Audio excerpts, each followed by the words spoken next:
Welcome to the Live on One podcast, Marvel Crisis Protocol and miniature-based podcast. My name is Stephen Maddox. I'm here today with Stephen Bork. How's it going? Nick Shaw. How are we? And then we have a special guest today because we're going to do an affiliation episode based on Asgard. So we grabbed our local Asgard player, John. Hello. So we're going to go into Asgard in some deep depth here about the new stuff that's came out, what's fun. John luckily has been to a couple tournaments recently, so he's got lots of play experience with them fairly recently, which is really nice.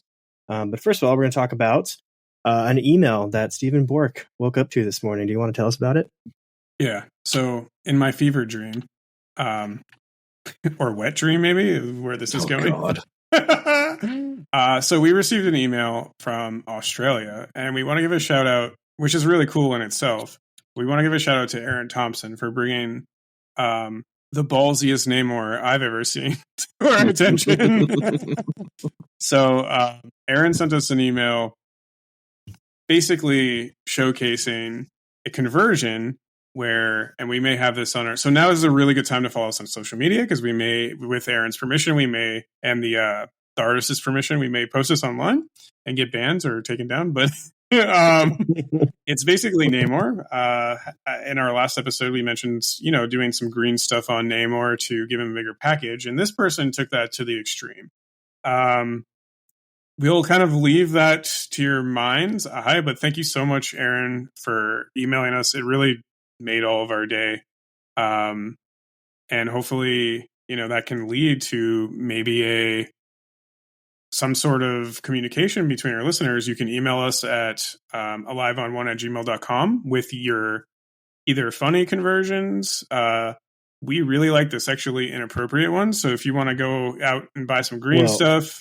I would not lump the we in there. Yeah, I wouldn't either. I love that. I think they're hilarious. So, but I would love to see more conversions if people want to send them over. And we were joking around, it'd be pretty funny if any ones that really tickle our fancy are this morning that made us laugh really hard. We eventually want to get swag and be a perfect use for we're going to throw a free t-shirt your way just if it's really, really funny. Yeah. So definitely. And we are probably going to order some t-shirts in the fall for some of the tournaments that we're hosting coming up. So including a sweat wrap. Oh yeah. And a towel to wash yourself from that sweat. So yeah, please email us, especially if they're sexually inappropriate. And I don't care what Stephen and Nick say. So, God. So yeah, that was a really good start to the day. It was also great that he emailed us on a day that we record. It made it even better. Yeah. Yeah, I didn't even know that was gonna be a thing, but here we are, which is awesome. Yeah, it was great. So thank you so much, Aaron. And again, keep them Aaron, coming. If you're listening, my only critique is he's missing an epididymis, which is a very important part. I don't even know what that means, but okay. Look it up. Have fun. So, into the next thing we usually talk about is what comics we've been reading. So I'm going to go to Nick on this one because he's the guy that reads the most. Nick, what have you been reading? What have I been reading? I just finished the Firepower series. That's been out for a while. That's a Robert Kirkman series. So that's the guy that does Invincible and The Walking Dead. And I highly recommend it if you guys haven't read it to read that. It's 6 volumes. Is Dormammu in it? No, Dormammu's not in it, but it's got some cool stuff in it. And it's trash. Okay, you're trash. But that's something I've come around to a lot recently. Is also short number of volumes and a little complete storyline. So it's not oh man, I've been reading this Venom timeline or Venom comic series for a year now, and I'm still not caught up. Right. That's what happened to me with the Ultimate Spider-Man stuff too. It's just so much. A long thing. I mean, it has an end, but it is long. But yeah. What about you, John? Do you read comics at all? I don't read most comics. I enjoy very much hearing about it. I love listening to the YouTube videos where they talk about the lore behind, especially when new movies are coming out. Right, they'll do a production of this is what Apocalypse is about. This is what this is about, and I love hearing the lore. But definitely never got into comics themselves. I guess actually something we should talk about, since you're chatting about comics right now, you don't really read them that often. What got you into Marvel Crisis Protocol? I actually don't know this answer. So, I mean, it was actually just the simple fact of I've always been interested into a miniature game. I was interested in 40K. I actually now own a Death Guard army, but it was always too much. it was too big, it was too many models, and so every time I looked at it, I said, "Oh, that's too much work. That's too much effort. That's too many things to deal with."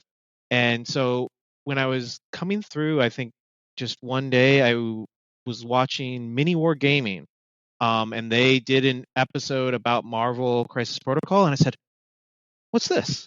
I was just like 4 or 5 models on the table. I started looking around.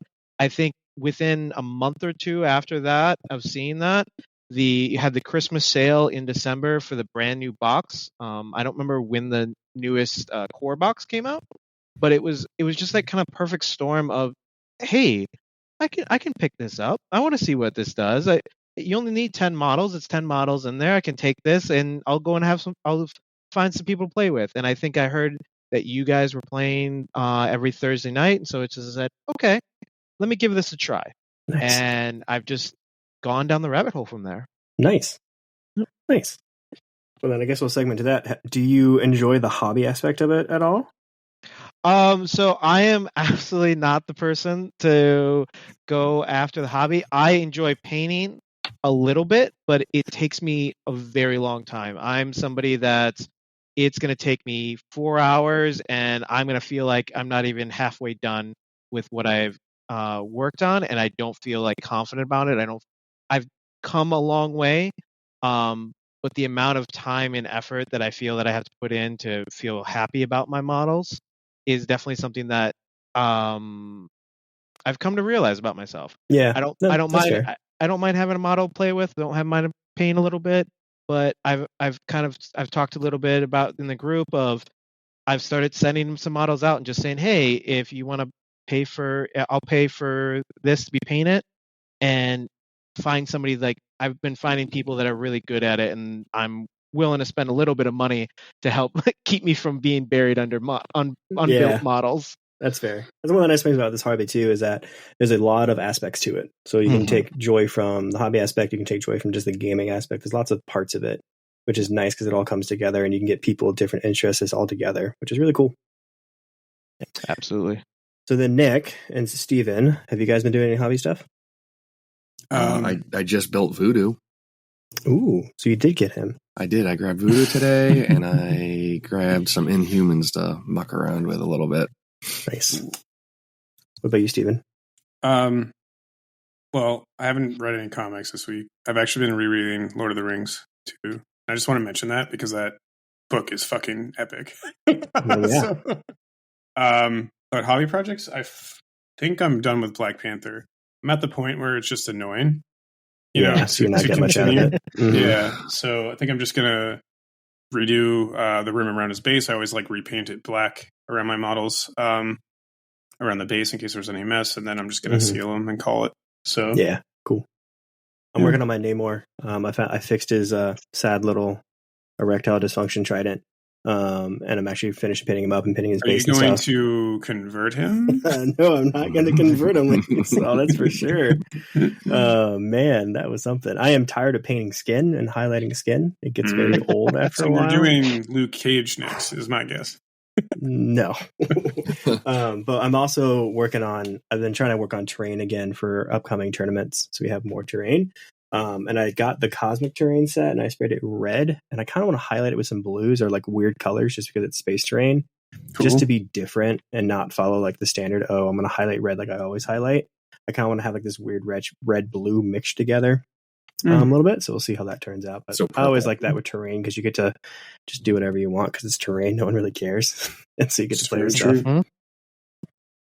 And then other hobby stuff that I know Nick and I did last week, and we actually finally played a game of Spearhead, the new Age of Sigmar small version of the game. So look out. I think Nick and I probably might record an episode here in the near future about it. Really, really fun. I got to say, John, like you talked about, it's really fun because it's a small game. You don't have to be I have a billion models. It's just a couple of tiny things, and it's pretty quick, which is nice. Yep. I'm a horrible person. I say how I don't want to get into all of these models, and I do have my ogres now as well. Welcome to the dark side. Welcome to the main community, and then you have an entire closet filled with it, and you're like, oh, I don't really use that often. Or you have 5,000 points of one army for every single game that exists. Yeah, I imagine myself down that line eventually. It's a steep slope. It is, but it's fun. It's a fun slope. Yeah. Keeps you sane. Definitely for me, at least. Anybody else got any cool hobby stuff or comic stuff they caught up on the past couple weeks? I'm just gonna start painting Lehman Russ this week, so that's pretty fun. Exciting. Hell I yeah. can at least, yeah. So gonna prime him up. He's already built. I got to build his other wolf, though. I want to do them all at once to like keep them matching. So, and honestly, I played a game of Crusade 40K, and I don't know, that bug's coming back a bit. So, It's that cycle. Honestly, I don't have enough time to really devote myself to 40K in any shape or form like I used to. But, you know, it is fun to play, and I do love that setting. For those of you who don't know me personally, I have 40K tattoos. So, like, the storyline is pretty important to me and so in depth. So, just play Space Marine 2 with us when it comes out next month. Oh, I really want to. There you go. He's gonna. I don't own an Xbox or a PlayStation. So. Hey, it's all cross-platforms. You just gotta get one of them. It doesn't matter. Yep. Yeah, $500 later. Yeah, you know, it's a drop in the bucket. Come on. You want to donate one? Oh, okay. So right now, if anyone wants to donate, you know, for like 200 or less, one of our listeners, I'll pay for shipping. And we'll play Space Marine with you. So. Don't promise what you can't do. Right. Well, anyways, I'll say on the comic front, I'm trying to read the Age of Apocalypse stuff, which is almost impossible currently. Why? For one, it stretches like 10 different comics, like named comics from the X-Men and stuff. And you have to dig for them all in Unlimited. I really wish they would just put a storyline button and group all that stuff together and put it in order of how you're supposed to read it. Because it's so hard to read right now, and I can't find a hard copy of that storyline anywhere. So that's been a chore, especially with Apocalypse coming out for the game. I get why they do that stuff to like sell comics and to get you interested in other storylines, but sometimes it gets frustrating when you're like, oh my god, I have to bounce to this one and then this one and then this one. And you're like, this is obnoxious. Yeah, and it's the most obnoxious bounce around I've ever seen. Like, it's bad. Like, or I don't know. Choose your own adventure, you know? Almost. just watch that really good movie that released by Fox. Oh yeah, that excellent Apocalypse movie. I've never seen that one. Well, Nick, it's worth watching. It's really good. It is. I probably will watch that crappy movie. I'm going to be the horrible person. I love all of those kind of movies. I don't care how bad people say. I enjoyed the Caucus movie. Everyone tell me is like, I was like, oh, that wasn't too bad. I like that. And then everyone was like, oh, that was all horrible. And I was like, oh, okay. I mean, I guess that's how you feel. Everybody feels about it. Trust me, John. I'm the same way. Especially like the Venom movies that came out. I'm like, oh, I love those. Enjoyable. Yeah, this is fun. But everyone's like, oh, this is terrible. I haven't seen the newest Venom movie either. I gotta watch that. Oh, it's not bad. It's not bad, yeah. Well, sweet. Well, let's switch over to our main topic. We're going to talk about Asgard today. So, John, do you want to start out with why you started playing Asgard, or like how you kind of ended up on them? Yeah, I can do that. So, like I said from the beginning, I was interested in 40K for the longest time, and what I was interested in was two factions: Orcs and Imperial Knights. And so when I found MCP, I got the core box, I got started on that. One of my dreams was, I want to play Sentinels. I think Sentinels look awesome. They're these big giant robots. Sounds amazing. And then I started playing them on TTS. And it did not go well. Obviously, I then started talking to people, and everyone was like, yeah, Sentinels aren't great. And I was like, okay. And I think that's about the time that I got up to local store. So at that point, I was playing with basically the core box. I was playing with Cabal and Avengers. And I believe I probably talked to you, Steven, or you, Nick. I don't remember which one of you introduced me to like my beginner game in person. But I basically said, hey, what do people not play around here? And I think you guys said webs. And I was like, okay. You know what? Why not? I'll go grab the webs box. I'll grab the affiliation web box. I picked that up, painted them all up, put them all together, brought them in, played about 4 games, and I was like, this isn't my style. This is not how I want to play that. And so I started poking around. I went back to Cabal. I started playing around with that. But like Cabal, I didn't love. I wanted something a little bit different. and I think I played against a Winterguard player. Yeah, that was me. Was it you? Okay. Yeah, that was me at Python Pond. Oh, that's right. That was me doing my Okay. weird Winterguard spiel after Everwinter last year. The whole 5 seconds that lasted. Yeah. Hey, I went undefeated for like 9 games, and Oh then I my stopped. word. So there you go. I mean, I guess you know what, Steven, you're the one that got me into it. I didn't want to. I like being like different. I want to go. I don't want to just copy. I want to just like go out there. I don't mind losing that much. So I was just like, hey, wait a minute. Asgard's got a similar ability. They're bigger, harder hitting. It's much more swingy, which is like for me like orcs. Orcs are all about you don't know what's about to happen. Either you're going to be super happy or it's going to be absolutely nothing happens. And that's what Asgard felt like to me. It felt like this big faction that's going to come in with their huge threat models. They're going to hit super hard or nothing. And that's kind of where I started learning Asgard. I said, you know what, I can mix this a little bit with my Cabal, Mhm. and I can start kind of getting involved. And I really just over time just fell in love with, I love Thor, I loved Bill. I fell in love with, I didn't even have Bill for the longest time. I fell in love with Hela, Enchantress, Skurge, just all of those different characters was so much fun. Like Meet My Executioner was my favorite play in the world. I wanted to throw Loki into someone, meet my Executioner, and just do all of these weird tactics uh with Asgard, and that's kind of just how I kept going with them over and over again. Yeah, cool. So then, of course, we'll jump right into it. Like, how do you feel about the new stuff that came out, right? Because it's just, what was it, last month that it all came out? Yep. Yeah, and I think you all know, like, I would bring my Cabal Asgard over and over. If I got my Skurs, it was Asgard. If I got Research Center, it was Asgard. If I got anything else, it was Cabal. Now I have a pure Asgard leadership only list with Loki. I'm building Lady Sif. I'm also building Lady Thor. So I'm also going to be integrating some lists with theirs. I might even have a mono Asgard with like one or two splashes. But yeah, I think it's absolutely changed the game. I think these characters are going to be seen in multiple different areas. I've already seen Loki getting splashed in places. Thor and Bill obviously can be in a Guardians list on an EMAP. That's going to be very interesting to see. I don't know if Lady Thor and Lady Sif are going to get splashed as much. I feel like that Bill fills the role better than Lady Sif, unfortunately. That's a good talking point that Yeah. I've heard things about, or I've heard people being really hot about Sif recently, and how they kind of compare her and Bill kind of hand in hand, where you kind of just see what you're matching up into, and you bring Bill if there's like a bigger threat thing. But since Sif also has that damage reduction, of course, it's not as good as Bill's. But I've heard a lot of people been really hype on her. So I was curious. Yeah. I don't think you have her built yet. You said, right? I literally built her tonight. I've been behind on my models. I've been working. But yeah, I have her built tonight. The other thing I have seen, like you just said, Steven, is people bringing Bill and Lady Sif, and yeah, switching them out, or even bringing both because of the damage reduction. So Mhm. I think I was gonna say I could see her and him in like a Sam Avengers DR, damage reduction list.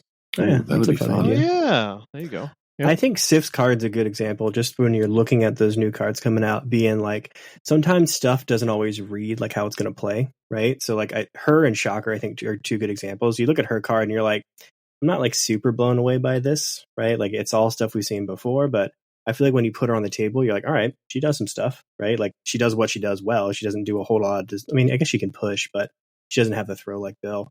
And then Shocker was kind of the same way. You look at his card and you're like, this guy doesn't really do much, but when you put him on the board, you're like, oh, he actually can be pretty impactful. So it's a good example of like sometimes you want to like actually play the character or like see the character performing before you make those judgments right away on it. Absolutely, and like I said, like that's where I haven't gotten in touch with Lady Thor and Lady Sif yet. I definitely am. I have in my back of my mind, I want to do a full Asgard lift with maybe one or two splashes, and really just like let's give it a go. Like let's see if we can do this, because I think they can really have a multitude of different transitions. You're gonna have to run multiple, like 3-5 threads.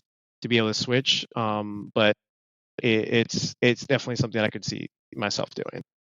So you were saying new Loki is what you've been doing the most with. How does it feel different from running old Thor? Oh, it's a completely different game plan versus old Thor. Like old Thor, the reason like you were going for your shocks, you were going for your staggers. Obviously you were using the condition removal and heal every single turn to keep your characters up. With Loki, you're preventing the damage. You still now you're getting the conditions, you can't remove them, but you're preventing the damage and you're building that power into Loki. And you're also the ping off of Loki is so much that it adds up very quickly. Yeah, it's super dumb. Have you done it against a beam yet? Yes. Oh my god. I've done it against a beam. I just played it against someone earlier today, where he didn't realize that the Loki works when Loki's attacking you as well. And I call it Loki leading from the back because that's what it does. Like Loki sits range 3 from all his allies, and they're re-rolling, giving him power, and he's turning around and saying, "Oh, you rolled the skull, take a damage. Oh, you rolled the skull, take a damage." Because outside of Bill and Thanos, I don't think anyone reduces to 0. And correct me if I'm wrong there. Invincible Iron Man can. Invincible Iron Man, thank you. Juggernaut can also. Okay. Yeah. But yeah, not many. So yeah, it's very. And I do think that's something as well. Like I'm curious on as we move on, and this is just a side note. Like when you're dealing with Apocalypse, I think it might be an interesting way of helping with him a little bit, because he can't really heal from it with his heal because it's just ping damage. So it'd be kind of cool. Might be a benefit there. So I think, I'm curious. Do you just want to run through? I know you've been to a couple tournaments recently. What's your list that you've been bringing? Yeah, so my list that I bring right off the back is just Loki, Hero of Midgard, Thor, Beta Ray, Bob, Hydra, Iron Man, Gwenpool. I'm not going to talk about my old list as much, but I did have some other tech pieces like Baron before. I've now slapped in Namor and Black Panther because I want to play around with them a little bit. Namor absolutely did a lot of work against my team in the last tournament I went to yesterday. So I looked at him. I said, you know what? Let's see if he can work in a Loki list or not. And then I have Valkyrie and Skurge. And Valkyrie and Skurge, they're mostly there if I get into an awkward threat scenario. Yeah. If I don't want to do my main function, which is I want 15 and 17. I pretty much want a 15 threat because that's Loki, Thor, and Beta, and it's straight up the middle. I think just like you, Steven, you with your ease, same type of game plan with them. Yeah. So except yours is pretty strong. So you're about to say something, Nick?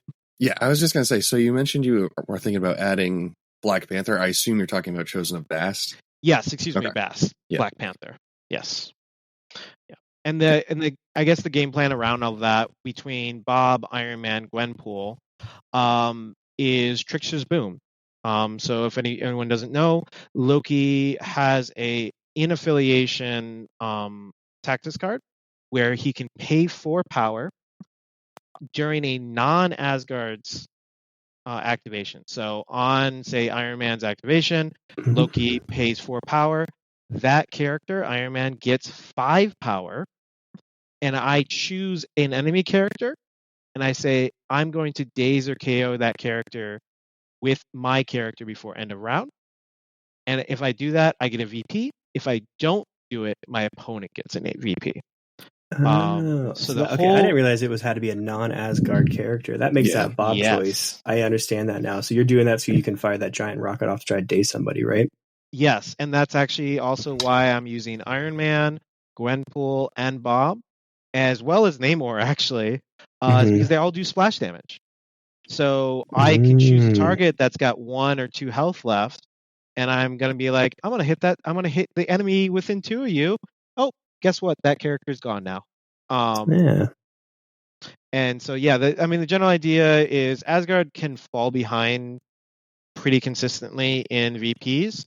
and a lot of it is built around a attrition displacement type of play. So, Yeah. So speaking of VPs and attrition stuff, what is are you like back in the day? Asgard did a lot of pay to flips. What are you running down? E is all the time, or what's your actual crisis selection as well? yeah. So for Loki, right now I'm running E's, Gamma, and Demons. Mm-hmm. I'm still pulling up Deadly Meteors. I love my pay to flips with the old list because that was just so easy to punish other teams that weren't used to pay to flips. Mm-hmm. And then on the other side from Extra X, I'm running Research Station, Montesi, and Hammers. Gotcha. So like those slower story, that makes sense. You're a little bit slower on scoring point wise, so you can actually play that attrition game. And Trickster's Boom, that's a really fun tech piece in there. So you can kind of like, play a little passive at points and then swing ahead victory points at the end once you've done that attrition. Yep. That's a good idea. And especially for Iron Man, Gwenpool, even Namor, it can also just be a moment of, oh, they're short on power for whatever I'm about to do. Obviously, I'd lose a VP over it, but if I don't kill the character I'm choosing, but being able to just dump 5 power into somebody, because Loki's not usually using a ton of power. He's got a couple abilities that are very light on power. His spender's nice, but most of the time I don't find myself using it unless I have at least 3 characters around Loki. Yeah, it makes sense. Interesting. When you're talking about Iron Man, are you talking about Core Box 1 Iron Man or Invincible Iron Man? Core Box 1 Iron Man. 3-thread Iron Man. Are you Helios lasering in there? Is that the idea? Nope, homing rockets. Homing. Oh, okay. So a little splash range, damage. Yeah. Okay. Yep. Range 5. You can bump it up obviously to 7 dice, and wild is AoE damage. And with the 5 power, that means I can do the first homing. If I have, let's say I only have 1 power on Iron Man, that gives me 6 power, which is 2 homing rockets, as well as 1 Friday AI. So I'm got a decent chance to get that wild off of those 12 dice, essentially. Oh, that's cool. That's cool because really most of the time I've heard people talking about like, oh, I want to just pump a giant attack and then try to hit somebody from full dead to get that victory point. But you're trying to like pick them off when they're weaker. That's a good way of thinking about it, where you can almost guarantee it a little bit easier. Yeah. It's the same way that I've thought about putting throw. That's the reason Bast is in there as well. Is that Bast can throw himself into people. He's got that stealth aspect, and then for a while I was running the Black Widow, the 4th threat, for her finisher. So much. Yep. She whiffed for me 3 times off her finish her spender attack yesterday, so she got dropped. But she might come back. But no, I've thought about the stealthy characters kind of sneaking in and snapping off some damage, but looking for that kind of guaranteed type damage that I can get through. Yeah. I don't know yet if it's the best, but it's just an option I'm playing around with right now. It's a fun list idea. That's a good idea. It's a good aspect to think about, where it's like, oh, we're going to get guaranteed damage in. Yeah. But let's talk about it, because everyone's all, oh man, it's a boogeyman. That 15 threat list that you talked about. What makes that so strong and so good, and why you like playing 15? I'm guessing. Yeah, I absolutely will love to play on 15. I think the biggest thing that makes it so terrifying and to just go right off the back is the Tactics cards, Brothers in Arms. So this is a Tactics cards that's for any Thors and Beta Ray Bill. They pay 1 each, and then for the rest of that round, as long as they're within 2 of each other, they cannot be advanced, thrown, or placed, and they add 3 dice to all energy attacks. It's crazy. Yep. Now, on old Thor, that was nice. It wasn't amazing, but it was nice. On new Thor, his builder is a 7-die range 3 attack that on wilds arcs a damage within 3 to as many wilds as you get. He also can push on a wild and hit in any direction. So yeah, omnidirectional right there. Yeah, delicious. John, so what's the 15 run? Like what characters? So that's Loki, Thor, Hero of Midgard, and Beta Ray Bill. Okay. Just a straight up, just going down the middle and smash fest. But yeah, I mean, with Brothers in Arms, that's turning Thor's basic builder attack into a 10 die range 3 attack that is arcing damage into your enemies. They're pushing people out of the way. And then he has a 3 cost range 2 size 4 terrain throw that throws long. So that can obviously go quite the distance. And then he also has a 3 cost. He can throw himself medium. He's size 3. And so he can throw himself into a character for a guaranteed 4 damage going into that character. Do you ever feel like you use his spender? Only in very specific circumstances. Yeah, because I feel like it's almost better being like, I'm going to pounce, builder, throw something. Right? That just feels like such a better use of power. I mean, when you get down to 1 power to do that versus 4? No, I mean, it costs 6 power. His throw is 3, and then his pounce is 3, but you're also doing 2 builders in there, so you're probably getting that power back. But just to do the builder versus his spender, it would cost a power from Thor and a power from Bill. Oh, you're talking about with brother. Yeah, I'm just talking about in general too with his spender. Like I feel like his spender looks good. It's got a throw on it, but I feel like that guy is just like, I'm gonna run down the middle and punch you in the face really hard. Yeah, and truthfully, I've used the spender mostly as a positioning piece because the spender before damage is dealt places you. Then you throw. So it's very much something where I've used it because it's also a range 3. I've used it as like I need to get all the way over there, but I also want to get 2 attacks in. Yeah. And also like with that stupid Thor character, like especially on a 15, like him on a 15 with Bill and then Loki sitting in the back, like that's terrifying, especially for like a shield player where if I wanted to play my old gunline list where it's like, all right, I'm going to shoot you a lot and do piddly damage. Thor's got that stupid clackback that you roll 7 dice and do damage. And then Loki has, oh my, what a pity. So like I could try to be like, oh, here's my little Hawkeye is going to try to, shoot you. Maybe a Hawkeye's already damaged and then I just die on my turn. So I feel like that is pretty good for 15 where you have a huge amount of damage output and then you're also not super interactable with, or you can interact with you, but not super safely, where you can get punished if you do it incorrectly. So I haven't played against that yet, but I kind of want to because I think there's a bit to unlock there about how you go about it. It seems kind of scary. Yeah, and do you hope for the 15? Oh, absolutely. Okay. It's my dream scenario. And the 15 I actually want the most is Research Station. Okay. One thing I've found about this is that I most of the time am going to want my extracts. I would love to get Gamma or Demons. That's great. But getting Research Station is just completely unlocks it. It forces the fight into the middle. And so just to kind of go back to the Thor play, turn 1, if I don't have to worry about extracts at most, or I can wait on moving Loki and Thor, Loki's got a range 4, place 2 teleport for 2. Yeah. So turn 1, I can teleport Thor forward, and that means he has the ability to move and be within range 3 of either the left side or the left or right side or the center point. Yeah, and it basically lets you hit the midline just by teleporting him up. Yeah, and then if I get 1 damage within that, whether or not I get the wild, if I get 1 damage through, now Thor's got 3 power. Now he's doing Havete. He's throwing himself medium, and now he's usually going to hit the enemy character. So it's very much something that I've used this as a guess what? I got Research Center. I got Gamma. Welcome to my game plan, essentially. Yeah.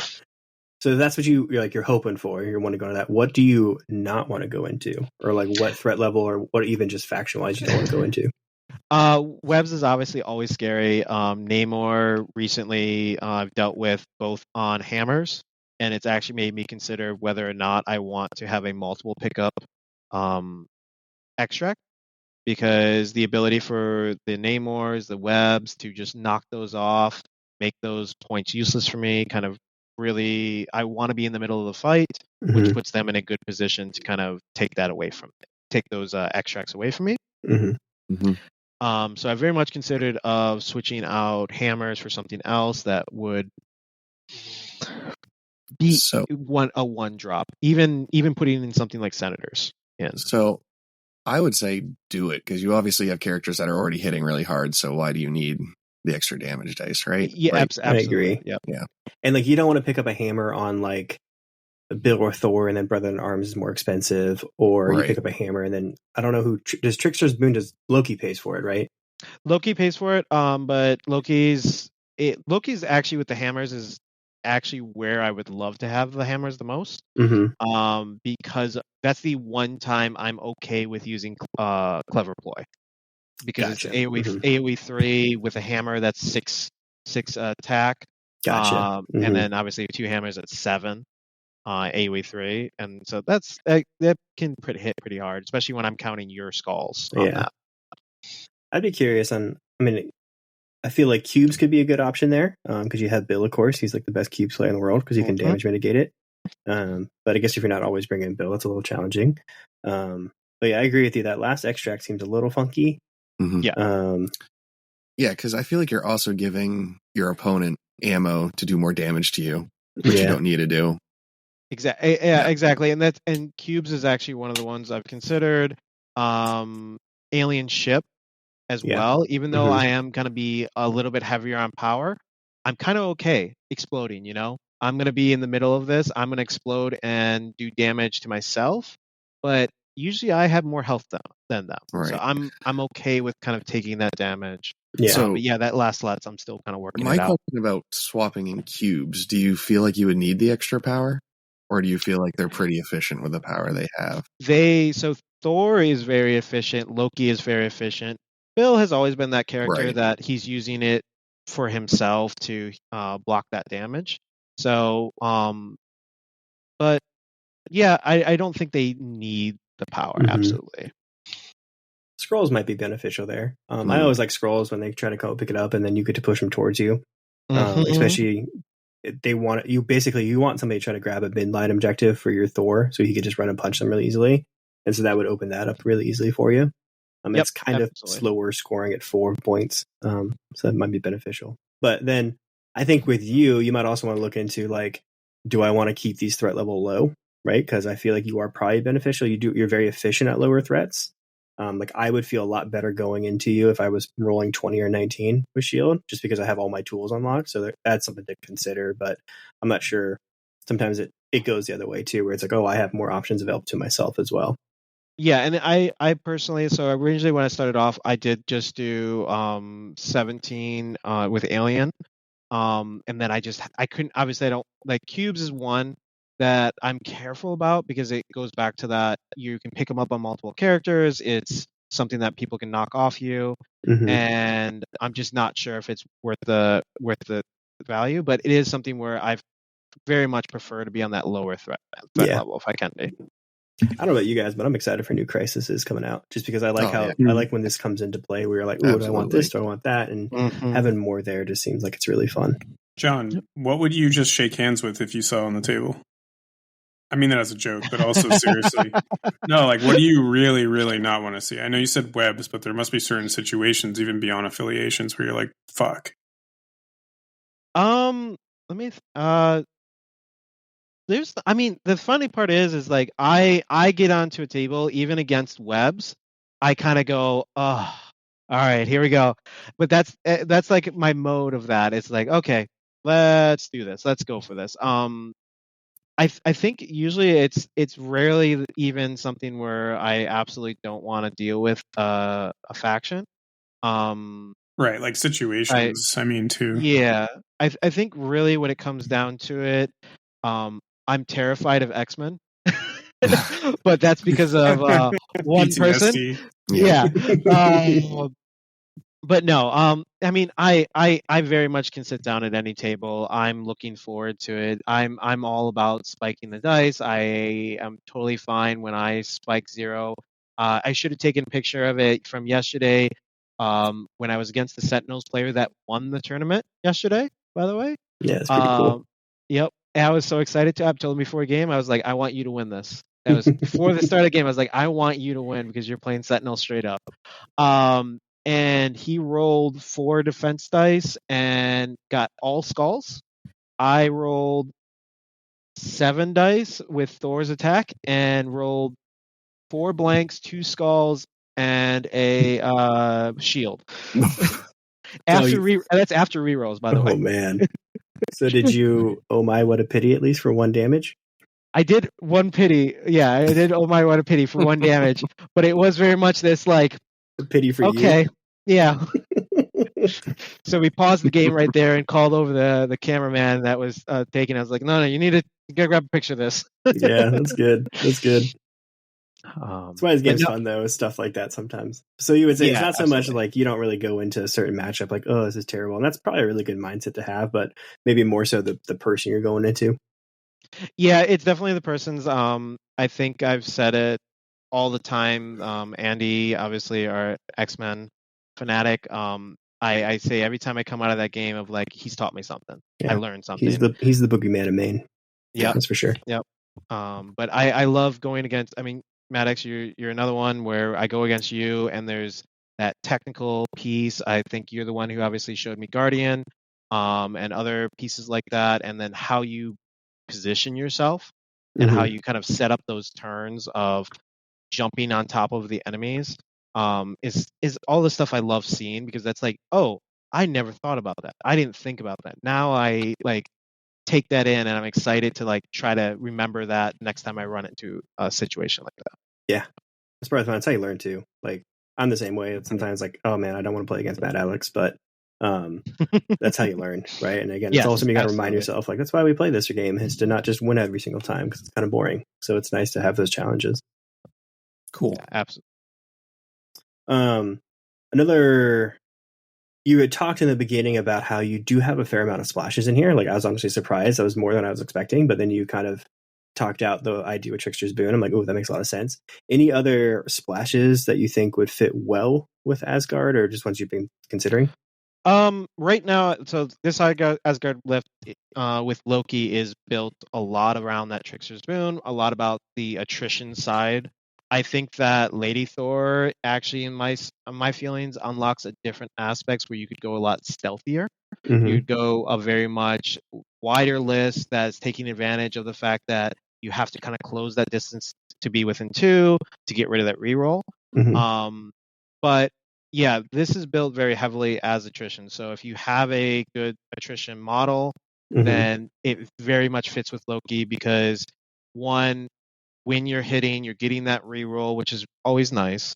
But when you're defending, Loki is getting to ping off that damage and set you up for that big swing turn. So I'm definitely looking around at other attrition models for Loki's side. For Lady Thor, I have lots of ideas, but a lot of it's based on like giving that kind of protection, because she doesn't cost anything for those rerolls.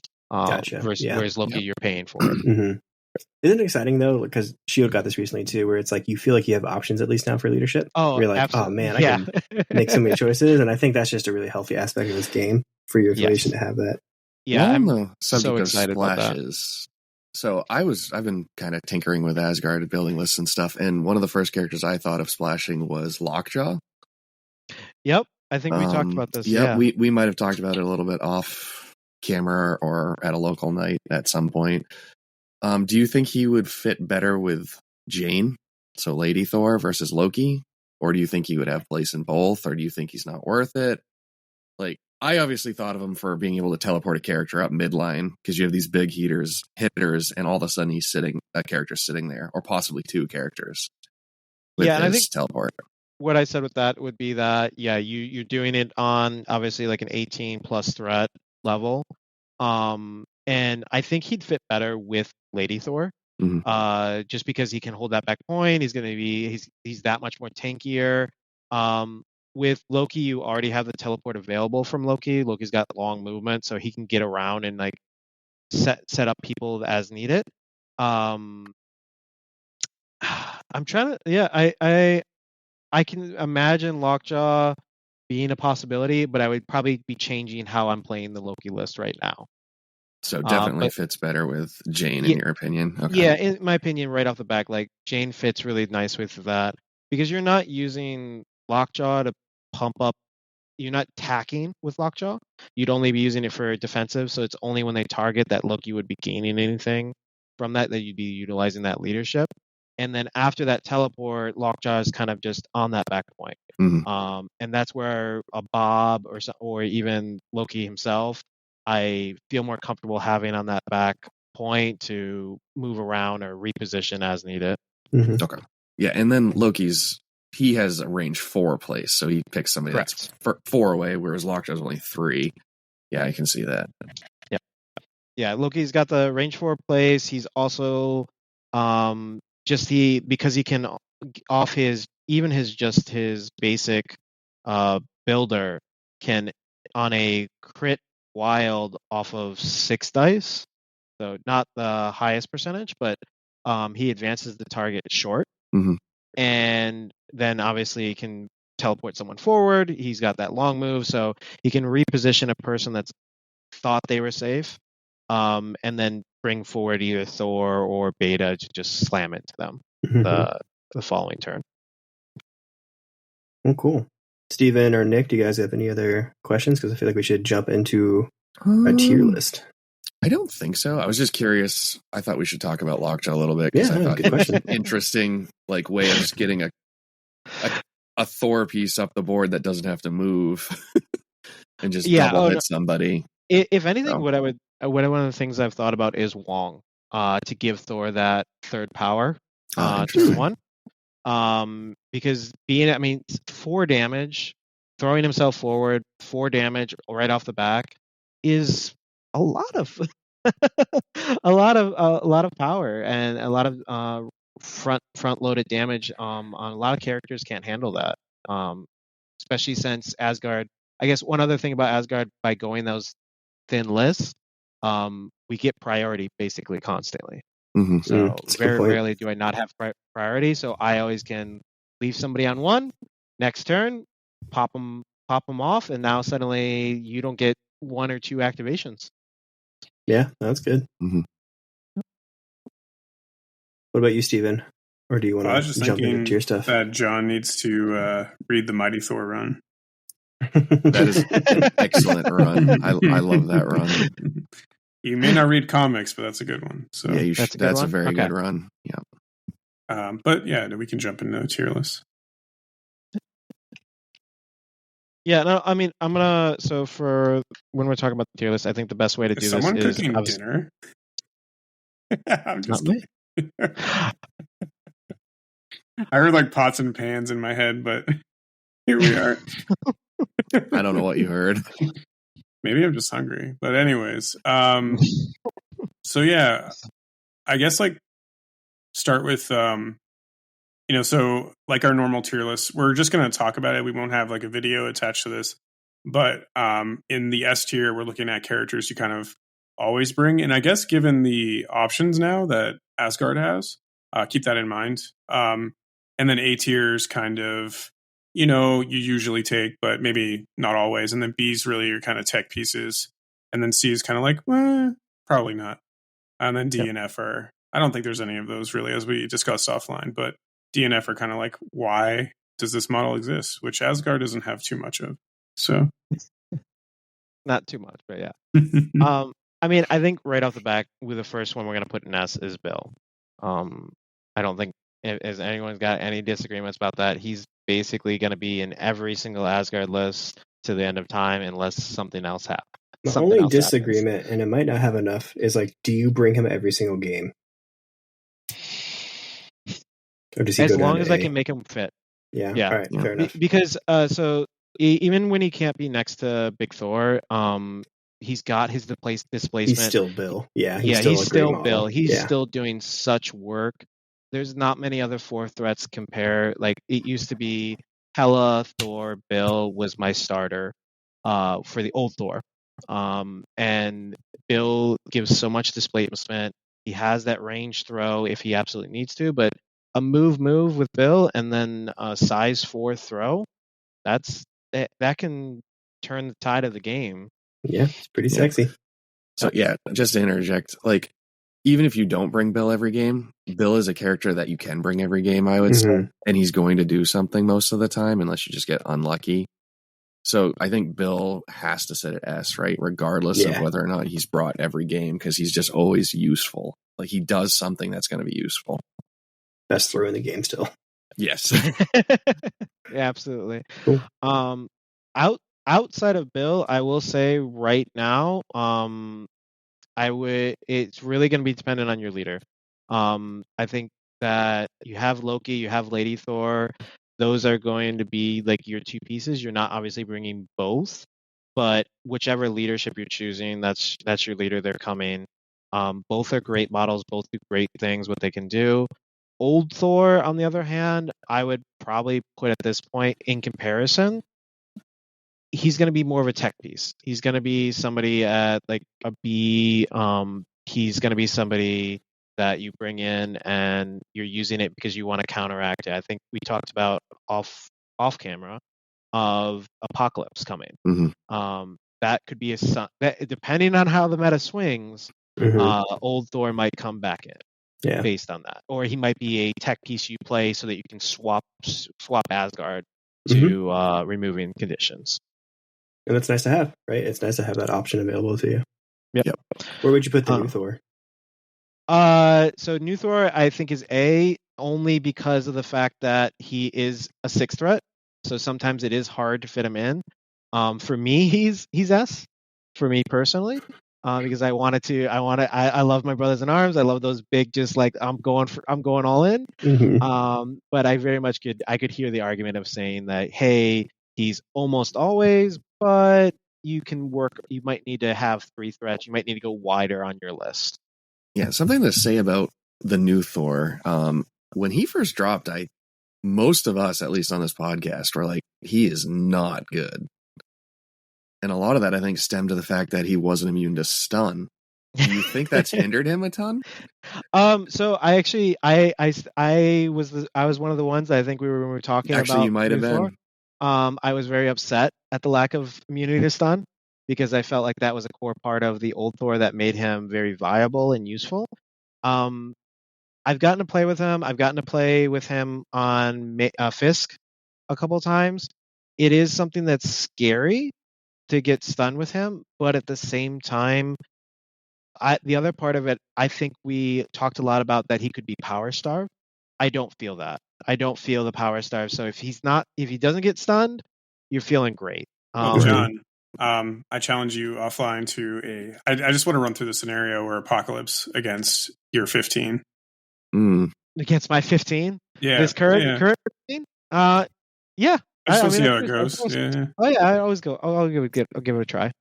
I just I want to see how, just in comparison to like old Thor, it'd be interesting to see if conditions really do make a difference with make him. the difference. Yeah. I think it's going to be just dependent on how many conditions you're actually getting to put out. What kind of list you put together for Apocalypse. Yeah. I feel like if you see Crystal in a list too, you're like, oh shit. A little bit. So. That's true. But I do have one other question in regards to Midgard Thor. Would you bring him in Lady Jane, or do you think he's solely going to fit in with Loki? Yes. Okay. Oh yeah, no. I think we talked about it at the Midgard Becky event. There was another Asgard player that was playing Lady Thor with Bill and Midgard hero, Midgard Thor, and yeah, absolutely. She does similar things, even though Thor is range 3 with that builder. Most of the time, you're throwing yourself in the middle, so you're getting that reroll anyway. You're getting that you're getting that use out of her. So absolutely, I would play her. How do you make a 7-die attack better? Let's give it rerolls. Yeah, exactly. Give it a free reroll on top of that. Yeah. I think for her, the only downside for Lady Thor is simply that it's once per turn, whereas Loki's is consistent, as long as you have power. Yeah. All right. Well, next is what is that? Angela? What do you throw Angela? She's one of the few remaining safegrabbers out there. Yeah, she's one of the few safegrabbers, but I'm sorry, but Namor does it better. Angela, I think, unfortunately, I loved Angela. I used to use her in my old Asgard list. Namor has taken the spot. She does a lot of good things. I think she's definitely somebody. If you're bringing in, I'm not going to sneer at you. She's still in my case when I bring her in. But unfortunately, she's not really getting pulled out or put on lists right now. Is that like a D or a C? I would say, yeah, like she's a decent piece. It's just that there's other pieces now to use. Got to give me a letter. Give me a letter. Okay. I mean, I can't hate on On the Asgard, so spot. I'd put her in C. All right. You can always Bias. you can always do prophecy with Angela and watch your opponent go, "Oh God." Mhm. Yeah, Enchantress, I think is next, right? Mhm. Yep. Yeah, she's next. Yep. I think Enchantress goes back to just like Thor. She's a B character. She's technical. If you're looking for some more movement shenanigans, if What you're looking about, to zap power. I think other ahead. steals in the game put her. I don't know personally. Yeah, I'm more thinking as an infiliation. If you need an Right. infiliation for threat and you need a steal at the same time, the problem with Asgard lists is they're always going to be expensive, Yeah. and so They you just have got to kind of play outclassed. around. Yeah, you have to kind of play around with what you're going to get utility on. Angela's so low down because now you have Lady Thor, you have Loki, you have regular Thor as 5 threats, as well as old Loki with a stone. And Yep. so that's where I don't feel like she's as useful. Enchantress is your only steal in faction. Yep. Makes sense. Yeah. Heimdall for me, he's right now kicked off all my lists. But that's because Loki is doing it better. Yeah. Yeah, I agree with you. The rerolls, I'm not using the old secures where I'm rerolling. So I would say Heimdall is probably in the C tier for me. I could very much hear the argument for B. As a technical piece that someone could slot in, but I have just dropped using him. He's also cheap, which does help with these expensive characters. Yep, and then so we can jump to the other 2-3 threats, Skurge and Valkyrie. That's where I brought in both Skurge and Valkyrie. I feel that they are fit better with the game plan of Loki and Lady Thor. They want to move in, they want to do damage. Skurge has got his aggression, and then Valkyrie's got her charge for 2 power, which both So like work A well. or B on them, you think? I would say B. Okay. B on those. Yeah. So a lot of heavy B's here. But Yeah, it's very granted, heavy like B. if you I'm just like thinking about this numbers wise. So you take a leader, you take Bill, and then you take Mighty Thor, and you're already at 15. So Yeah, you get like exactly. one. Yeah, you get like one character. Everything else is Yeah. tech piece. Yeah, and that's the thing is like I right now have my 15, and the only other time that I would bring in these 3s, these 4s, is absolutely if I need it to go wide. Yeah. And I needed to have more splashes, and that's where I would bring them. Okay, Hela, I would still say is B. I'm not using her, but I think she's just a great character. I think Steven, you still use her, right? Nah, So- she's out of my list. Oh, okay, never mind. She got the Yeah. loot. Yeah. When She Eyes got on the the root. Prize went away, I think Steven Yeah. dropped her. Once Eyes went out, I said Namor's in. And that was an easy switch. But once Eyes, Yeah. All right. Well, you convinced me. She can go down to C then for me Yeah. too. I was thinking she was getting used in other lists outside of Asgard, but No. apparently not. No. like she's and we not can put bad, but like I just don't think she brings anything super unique. And Yeah. I still think she's pretty squishy, even with her Souls mechanic. Yeah, absolutely. I anytime she flipped, it was just the I can think Matter of a of time. scenario though. Although maybe Sif now is a better option. So I was just looking at this as well for numbers, and I was like, oh, an interesting wide list for Asgard. If you had like, I don't know, 5 extracts, or even on like Scoundrels, you could bring Loki, Bill, Skurge, and then 2 4s. So maybe like Lady Sif and then potentially Hela or something like that, or Enchantress. That would be like an interesting. I'm not sure how it would do, but that just kind of popped in my mind given the numbers. So Yeah, I think the only problem is with that I think that I was gonna say is Lady Sif can go B, because I agree with that, but I'd probably tech in. That's where you would go in with a separate A piece. splash. yeah, that's true. Yeah. A splash or 2 actually at that point. So I would put Lady Sif at B. I don't know her well enough to speak to her, but you guys were talking about her earlier, that a lot of people are talking about her now, that she's getting a lot of sight around her. Well, Nick and I had a game too where he was Lady Sif, and it was actually, we were both like, she was like your MVP. She was. So, I was honestly very down on Sif when she came out, but I was like, you know what, I'll give her a try for this game. And she was way better than I expected. Yeah. I feel like I didn't even roll well with her, but like Oh. She has a turn 1 charge, which is great. Yes. And then when I realized she had damage reduction just built in, I was like, oh my god, she's actually not bad at all. Yeah. And I think she fits really well into Lady Thor. Lady Thor's playstyle because she wants those range 2 attacks. So she's definitely way better than I thought. I actually think they kind of hit it out of the park with this particular faction box because all 4 of those characters have just kind of been good. Like, because originally I was like, it might just be Loki being the only one worth playing. He was the most obvious, I think. Yeah. After some play testing, it became evident that all of them had some kind of play. They absolutely do. I still think Loki is going to be the best piece in Asgard, the new Loki. Especially with Dormammu. Yeah. Okay, yeah, especially with Dormammu. But he's just, his leadership is a little bit better, and he's just very good, and he's fun. Like, Yeah, I think you're going to see, like, Loki's definitely a piece that I think even he also is affiliated with Criminal. And I've played against the Criminal player with him, and it does very nice things with Criminal around that. But yeah, I think that I absolutely agree there that I was kind of little on the box at first. I was excited about more leaders, but now that I've played with it, Lady Sif is the only one that I'm not sure about, but that's simply because I haven't touched her, and so I love hearing that that you guys are you're seeing her, and she's going very well for you. Or you've got 3 really solid list options here. They're all like pretty different. Yes, you know, so it's really good variety. I think good game design on their part. Absolutely. But speaking of good Loki, we're coming to the last character, which is the old Loki. Old Loki is the fun piece you put in and you laugh about. But unfortunately, I don't know. I don't see him. Like, I think new Loki's just too good to ever use old Loki outside of just being silly. Yeah, I think he's a good example of maybe a D tiered list model, just because the other models in the affiliation just outclass them. Yeah, and you can't really design around him or anything like you can with new Loki. So yeah, absolutely. Yeah, because if you're gonna give Loki the stone, he goes to a 5 threat. You have good.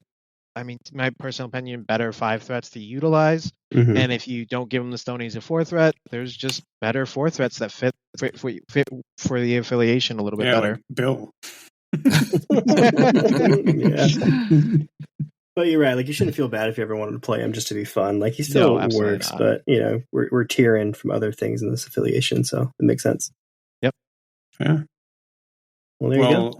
Yeah, thank you so much for joining us tonight, John. We really, really appreciate it. I know none of us have that kind of in-depth knowledge as much as you have. You've kind of like, I don't know. I know I've said to you offline at times, like, why don't you just run something more competitive before this new box? Well, I've talked to you guys about it. APOC's coming out. If anyone's out there, Hydra, think about it. I'm just saying. So you might be hearing me when I start playing with some Hydra. I got some models now. We're going to try it out. All right. Well, again, thank you from us and the team, and apparently from Namor's balls in Australia. And Steven, you've got some kind of announcements before we close out. Yeah, I just wanted to go over real quickly the upcoming events we have up in Maine. So September 14th is our team tournament. We talked about it before. It's a 3-person team tournament where everything has to be different across the team, including crisis cards and tactics cards. So everything.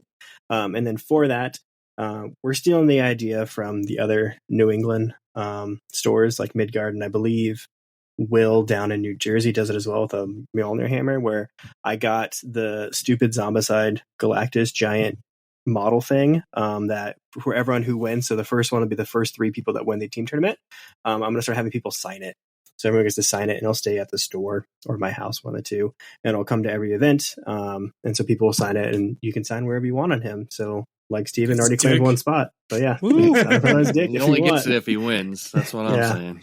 Well, trust me, I'm going all out just so I can sign his fucking dick.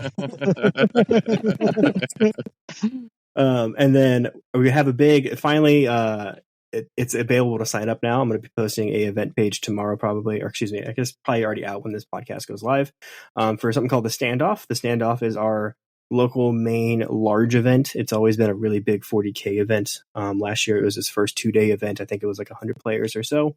And we expanded to include MCP in that. So signups will be going up for that. It's going to be a little bit funky for us MCP players just because BCP, or Best Coast Pairings, is how we're going to do payment for it, just because it's what our store already has set up. So it's easy for them. So it's going to be a sign up on BCP, but however, I will be running it through Longshanks. So BCP is just to sign up, buy your ticket there, and then I'm going to transfer everything over to a Longshanks, and we're going to do a tournament that way. It's going to be a 2-day event. It'll be probably a 4-rounder. If we have a lot of people, maybe longer, but I'm assuming a 4-rounder day 1 with a top 8 cut to a single elimination bracket the second day. And then I'm going to post up. I have a couple ideas. I still want to have a really fun event on Sunday for everyone else. I have been playing around the idea of a doubles tournament where it's actually 2 people like on a team together with a higher threat value for the actual game. Or we could do a Mojo Ball League. There's lots of options there. So I'll probably put up a post for people to vote on it as an idea. So look for that as well going forward. But that's definitely going to be our really big tournament in November.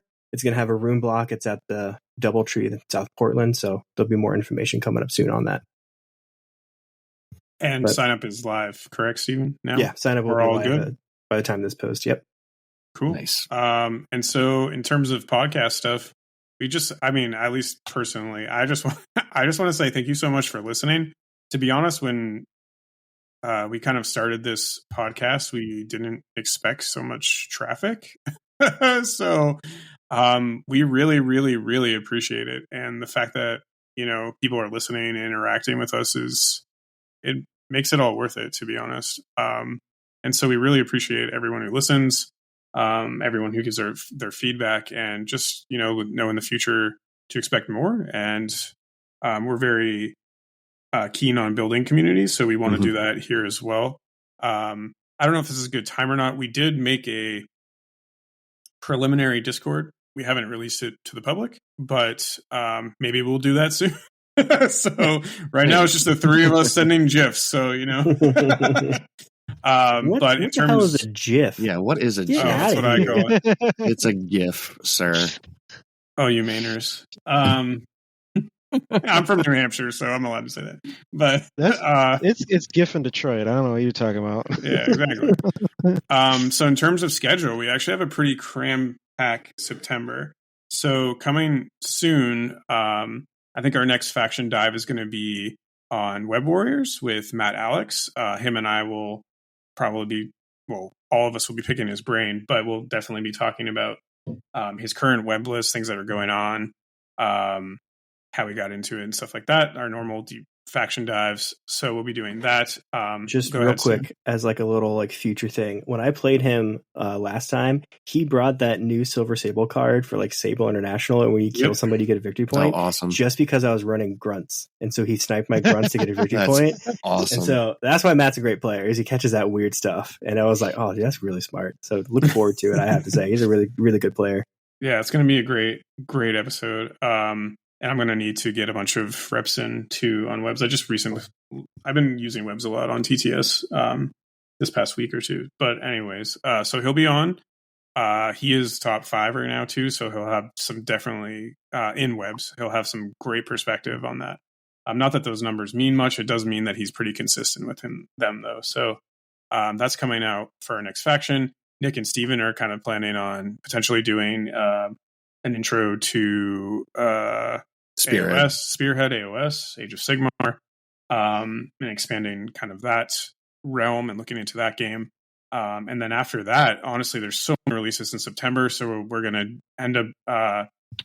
Before that, we're going to have Brian come on. He's our local kind of regional TO. He does a ton for this community, and we're going to have an interesting episode coming up about basically how to up your game or to jump over that hump of being a 1-2-2-2 player into getting more sort of consistent results within tournaments. Obviously, we all have bad days, but we're going to talk about some concepts that can really push you over the edge. So that'll be more of a strategy general episode. So that'll be coming up in 2 weeks or so. And then after that, we have around that time that the Brian episode releases, we've got New Mutants box releasing. So We'll be doing a faction deep dive on them. And then the week after that, we'll have Apocalypse coming out. So we're going to do a faction deep dive and like new stuff and thoughts, initial thoughts too on them, on that affiliation as well. So we'll probably have an episode at least every week for the next month, rolling into October. So stay tuned. It's a really exciting time in MCP. Tons of stuff is coming out. New Mutants, I think, will weirdly be this sly affiliation that changes the game a bit. Probably not too much. They're kind of still X-Men gadgety, but I'm building up a list and gonna really explore that faction. And then Nick and I are also gonna really dive into Apocalypse, so we can give you some good content for that as well. So I want to know about Apocalypse too, just so I know how to beat him. Well, yeah, of course. Actually, we're not allowing you in on it. You're not allowed. Yeah. You don't want to play against New Mutants, Steven? Steven's like, oh, push, New Mutants. They're nothing. Are you talking about new humans? New humans. And in terms of like kind of expansion of the podcast, we are working on some other stuff that should be coming out soon. Swag primarily, and then a couple other ways that you can help us out. So, some exciting times. And again, thank you so much, John, for joining us here. We had a great time today. Asgard, read Mighty Thor, as a kind of sign-off note. And don't forget to go to Instagram, follow us there. All right. And we do still have those 2 battle reports over at RSMP Tabletop if you want to check that out and see us play. We probably were going to have a couple more coming in September. We're trying to work on a date to get back down there. So, and please keep sending fan mail. Yeah. And we might open it up to some kind of contest for conversions and stuff. And then we'll see where this goes. But yeah, some exciting times. Oh, by the way, our handle is at AliveOn1. You can email us at aliveon1@gmail.com. Am I forgetting anything? I don't think so. No. We'll have more news and stuff about the Discord and other stuff like that in the future that we're excited about. So just stay tuned. We'll let you know. Keep track of the links to each episode underneath, because when we decide to kind of release stuff, we'll probably do it that way as well. And we hope you all had a great summer. It's almost over, unfortunately. And so happy gaming. And as always, Godspeed, Spider-Man. Thank you.